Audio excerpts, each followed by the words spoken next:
ખાંડના ભાવ વધતા સીધી અસર મીઠાઈના ભાવ પર પડી છે। વેપારીઓ દ્વારા મીઠાઈમાં 5%નો વધારો કરવામાં આવ્યો છે। ખાંડ સહિત દૂધ, ઘી, માવો, કાજુ, બદામ તેમજ ટ્રાન્સપોર્ટેશન અને મજૂરી ખર્ચમાં વધારો થતા ગુજરાત રાજ્ય માવા મીઠાઈ ફરસાણ એસોસિએશન દ્વારા મીઠાઈના ભાવમાં વધારો ઝીંકવામાં આવ્યો।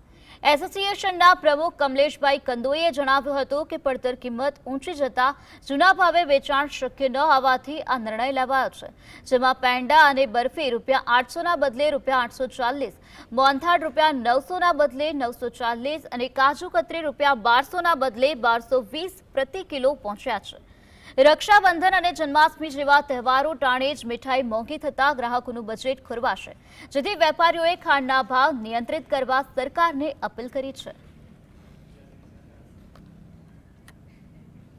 જ્યારે તહેવારો આવે ત્યારે ભાવ વધે એટલે સ્વાભાવિક છે કે દરેક જણા પોતપોતાના ધંધામાં વધારતા જ હોય છે ભાવ, કારણ કે પોસાય જ નહીં।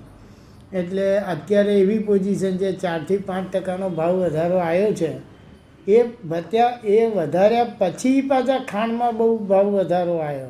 એ તો હવે આ તો બધું ડિપેન્ડ છે ને, પણ સરકારશ્રીને બી અમારી વિનંતી છે કે એ લોકો ત્યાં રહી અને જરા ભાવ નિયંત્રણ લાવે તો અમને